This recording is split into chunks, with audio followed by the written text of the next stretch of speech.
Shalom sobatku di Tuhan, bertemu kembali dengan saya Kersogo di channel ini. Bagaimana kabar kita semuanya? Semoga saudara-saudara sekalian yang sedang menyaksikan video ini tetap sehat-sehat saja ya. Amin. Ya, teman-teman yang dikasih Tuhan, di kesempatan ini saya akan mengajak kita melihat satu cuplikan video dari seorang wanita murtadin. Ini adalah wanita yang baru saja menerima keselamatan, dia percaya kepada Tuhan Yesus Kristus, dan pada waktu dia menjadi Kristen sekarang ini, banyak sekali pertanyaan-pertanyaan yang disampaikan kepada wanita ini. Nah, itulah sebabnya saya sangat senang karena setiap kali orang bertanya kepada dia dan dia selalu menjawab dengan menggunakan dasar-dasar di dalam Alkitab. Walaupun dia masih baru, tetapi dia paling tidak sudah mengerti imannya yang berdasarkan apa yang tertulis di dalam Alkitab. Itu adalah anugerah yang sangat luar biasa. Nah, kita akan mendengarkan bersama-sama cuplikan videonya. Langsung saja kita dengarkan bersama-sama. Dulu pernah Islam kan? Pernah belajar agama Islam juga kan? Pernah ngaji nggak? Pernah denger tidak ada yang bisa masuk surga kecuali orang muslimin? Ya dulu sih ustadz saya bilangnya begitu, tetapi kenyataannya nggak begitu. Oke, saya kasih tahu sama kamu ya. Ini firman Tuhan ya, firman Tuhan Yesus. Pada Yohanes pasal 14 ayat 2-3. Di rumah Bapakku banyak tempat tinggal. Jika tidak demikian, tentu aku mengatakannya kepadamu, sebab aku pergi ke situ untuk menyediakan tempat bagimu. Dan apabila aku telah pergi ke situ dan telah menyediakan tempat bagimu, aku akan datang kembali dan membawa kamu ke tempatku, supaya yang di tempat di mana aku berada, kamu pun berada. Di sini jelas dikatakan Yesus Kristus Sang Juru Selamat manusia Tuhan kita ya sudah menyediakan tempat di rumah Bapa di surga Firdaus. Nanti kalau udah siap Tuhan mau jemput kita, itu janji Tuhan ya, bukan janji kamu dan aku. Kalau masalah saya sekarang pindah agama karena memang saya mengalami Tuhan dan saya juga memilih Tuhan sebagai Tuhan dan Juru Selamat saya, itu pribadi. Hanya saya dengan Tuhan yang tahu ya Mbak ya. Jadi saya harus mengikuti peraturan Tuhan saya gitu loh. Maka Yesus berkata, jadikanlah semua bangsa muridku dan baptislah mereka dalam nama Bapa, Anak, dan Roh Kudus. Ajarlah mereka melakukan segala sesuatu yang telah kuperintahkan kepadamu, kata Tuhan. Jadi aku mengikuti setiap perintah Tuhan. Ya contohnya baptis gitu. Mengikuti setiap ajarannya, saling mengasihi, nggak boleh menghina orang lain gitu ya Mbak. Memberkati musuh-musuh, meskipun orang itu benci sama kita, tapi kita harus tetap menghormati. Itu ajaran Tuhan kami. Dan di Kristen juga ada surga, bukan di Islam doang gitu loh. Dan di Kristen juga ada surga gitu ya. Jadi kita masing-masing, kita punya kepercayaan. Mbak kuatin imannya ya dalam iman Islam Mbak. Semoga istiqomah ya Mbak ya. Oke, kita tunggu di akhirat saja. Mbak ngajak janjian saya sih Mbak. Cuman saya bingung gitu loh. Bingungnya itu konsep surganya itu berbeda. Konsep surga dari Islam sama Kristen tuh saya bandingkan itu beda Mbak. Kenapa saya bandingkan surga Islam sama surga Kristen itu beda? Karena memang beda. Ini surga versi Islam ya, saya bacakan di sini. Rasulullah SAW bersabda, mengapa kalian tidak bersiap-siap masuk surga? Padahal kenikmatan di surga itu tidak terbayangkan.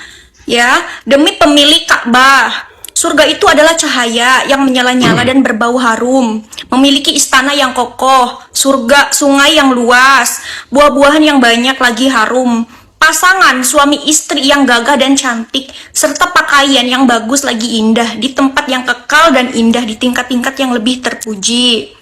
Rasulullah juga bersabda, tak seorang pun yang Allah masukkan ke dalam surga kecuali Allah pasangkan nikahkan dia dengan 72 istri bidadari selain istrinya di dunia. Jadi nanti surganya Islam itu ada 72 bidadari, itu selain istrinya ya, selain istrinya di dunia gitu. Jadi 72 bidadari ya. Ini kan ada orang Saduki ngomong sama Tuhan Yesus gini. Pada hari kebangkitan, bila mana mereka bangkit, siapakah yang menjadi suami perempuan itu? Sebab ketujuhnya telah beristrikan dia. Nah, sama Tuhan Yesus dijawab kepada mereka, Kamu sesat, kata Tuhan Yesus. Ya, justru karena kamu tidak mengerti kitab suci maupun kuasa Allah. Sebab apabila orang bangkit dari antara orang mati, orang tidak kawin dan tidak dikawinkan melainkan hidup seperti malaikat di sorga.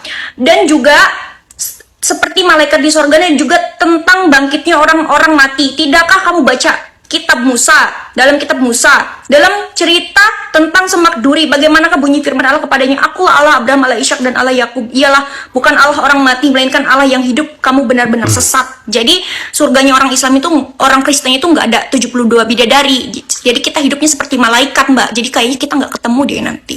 Soalnya beda. Jadi maksudnya konsep surga dari Kristen itu nggak ada nikah-nikahan, nggak ada kawin mengawinkan tuh nggak ada, Mbak. Jadi kita tuh hidup seperti malaikat, ya. Kita damai sukacita dan damai sejahtera gitu loh. Karena bagi orang Kristen itu surga itu holy atau suci atau kudus, karena Tuhan berfirman, kuduslah kamu sebab aku kudus gitu. Jadi nggak ada yang namanya berhubungan badan lagi. Kita sudah meninggalkan duniawi gitu loh, ya. Kan malaikat tidak kawin. Aduh. Manusia yang satu ini udah kayak Tuhan, sukanya menghakimi orang. Sok tahu. Tetapi ibunya nggak bakal nerima doa dari dia karena beda agama. Mbak, gak usah menghakimi orang. Jangan sok tahu. Jangan mendahului Tuhan. Oke? Pulang, Mbak, pulang. Sok-sok menghakimi. Pemegang kunci maut, Mbak. Pemegang kunci maut, Mbak. Mbak pemegang kunci maut ya. Nih, firman Tuhan katakan ya, pada Wahyu pasal 1 ayat 18. Dan yang hidup, aku telah mati, namun lihatlah, aku hidup sampai selama-lamanya, dan aku memegang segala kunci maut dan kerajaan maut. Dan semua itu ada di tangan Tuhan, bukan di tangan Anda, Besti. Ayo, cari kebenaran, Besti. Jangan menghakimi orang lagi, oke? Oke, teman-teman yang dikasih Tuhan, demikianlah cuplikan video dari seorang wanita yang sudah percaya kepada Tuhan Yesus Kristus. Ya, jadi pemahaman seperti itu diperlukan sekali kepada kita sebagai orang Kristen, supaya kita juga bisa menjawab setiap pertanyaan, bahkan mungkin sekaligus tuduhan dari pihak luar dalam tuduhan mereka terhadap iman kita. Dan saya sangat salut dengan seorang wanita yang baru saja percaya kepada Tuhan Yesus Kristus ini. Nah, teman-teman, untuk menutup video ini saya akan membacakan satu ayat Alkitab untuk kita semua. Dan keselamatan tidak ada di dalam siapapun juga selain di dalam Dia. Sebab di bawah kolong langit ini tidak ada nama lain yang diberikan kepada manusia yang olehnya kita dapat diselamatkan. Jadi keselamatan itu tidak ada di dalam siapapun kecuali di dalam Yesus. Maka bersyukurlah Anda menjadi orang Kristen karena Anda percaya kepada pribadi Allah yang benar, Allah yang tepat. Kiranya Tuhan memberkati kita, dan kiranya video ini juga boleh menjadi berkat bagi saudara-saudara sekalian yang mendengarkannya. Tuhan memberkati. Eker Salgo di sini, God be with you. Shalom.